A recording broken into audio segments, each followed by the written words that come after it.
To power the devices we use every day, we rely on electricity in two main forms. Direct current, or DC, is when electric current flows in one direction only all the time, from positive to negative. Alternating current, or AC, is different. The current repeatedly changes direction, flowing back and forth over and over again. Both types have their advantages. AC is great for transmitting power over long distances, which is why it's what comes from the main power grid. DC, on the other hand, is what most electronic devices actually want because it provides stable, predictable power. That's why your phone, your laptop, and pretty much every electronic device in your home ultimately runs on DC. So very often we need to convert the AC from the wall into DC that electronics can use. That conversion process is called rectification. Let's consider this circuit. With an AC source connected, the current flows through the light bulb in both directions as the voltage alternates. Now, what happens if we connect a diode in series with the load? A diode only allows current to pass in one direction, from the anode to the cathode. When the current tries to flow the other way, from cathode to anode, the diode blocks it completely. Because of that, only 1/2 of the AC waveform is able to reach the output. If we measure the voltage across a purely resistive load, we see that the voltage follows the current exactly. Since only half of the waveform makes it through, this is called half-wave rectification. Half-wave rectification is very simple, but it's also inefficient.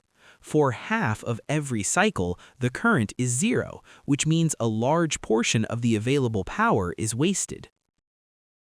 To overcome this problem, we can use 4 diodes connected in a specific arrangement called a bridge rectifier.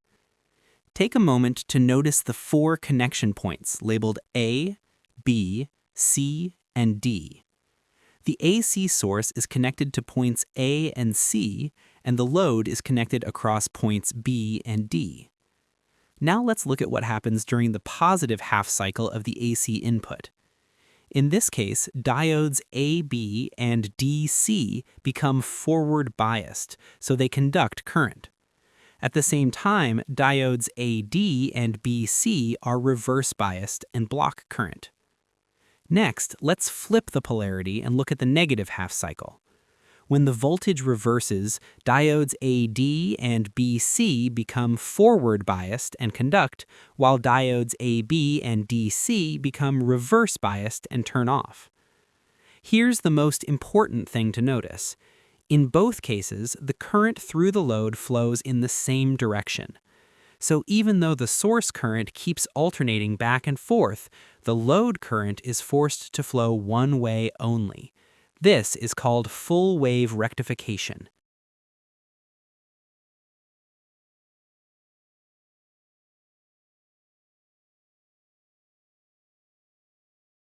Keep in mind that in real circuits, diodes aren't ideal. Each diode has a forward voltage drop of about 0.7 volts.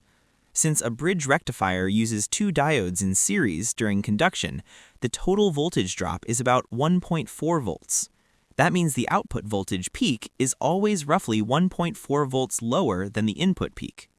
If the input voltage magnitude is less than 1.4 volts, no current flows at all, and the output stays at 0. This is especially important when designing low-voltage power supplies, where diode voltage drops become a significant part of the total voltage. Full-wave rectification is a big improvement, but the output still isn't perfectly smooth. Instead of a steady DC level, the voltage rises and falls over time. If you plot it on a graph, the output looks like a series of rounded humps. The voltage never goes negative, it always stays positive, but it continuously moves up and down. To smooth these humps, we place a large capacitor across the rectifier output. At each voltage peak, the capacitor charges almost to that peak value. Between peaks, it discharges into the load, slowing the voltage drop. The diodes act like one-way valves, preventing the capacitor from discharging back into the AC source. In this role, the capacitor works as an energy storage device, storing energy equal to 1/2 CV squared. As a result, the output voltage becomes much smoother. If we look back at our journey so far, we can see how the waveform improves step by step. First comes half-wave rectification, then full-wave rectification, and finally, smoothing with a capacitor. Even though the capacitor greatly reduces the voltage humps, a small ripple still remains. The good news is that we can control how large that ripple is by choosing the right capacitor value. And we can estimate the ripple voltage for both half-wave and full-wave rectifiers using a simple formula. In this formula, I is the load current, F is the AC supply frequency, and C is the capacitance. But instead of just memorizing the equation, let's take a moment to understand where it comes from. We assume the output voltage looks like a clean ramp with an instant rise. In other words, we assume the capacitor charges almost instantly, the load current stays constant, and the capacitor discharges in a roughly straight line. We also assume the ripple is small compared to the overall DC voltage, because these formulas only work well under that condition. Now, pay close attention to the capacitor voltage equation. Charge equals capacitance times voltage. Q equals C times V. If we divide both sides by time, we get Q over T, which is the rate of change of charge, and that is simply current. So the equation becomes I equals C times V over T. Now rearrange it to make voltage the subject. V equals I times T divided by C. Next, we apply this to one discharge interval of the capacitor.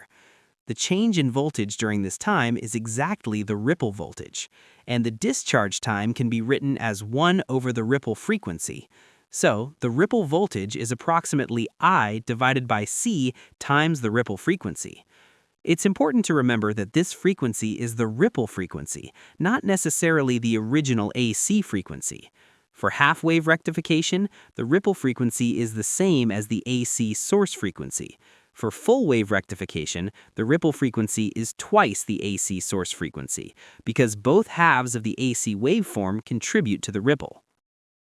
Let's try an example. Suppose you're building a 12-volt power supply. The AC frequency is 120 Hz, the load draws 1 amp of current, and you want to keep the ripple to about 10%. First, let's list what we know. The DC output voltage is 12 volts, the load current is 1 amp, the AC supply frequency is 120 Hz. A ripple of 10% means the allowed ripple voltage is 1.2 volts. Now we can use the ripple voltage formula for a full-wave rectifier.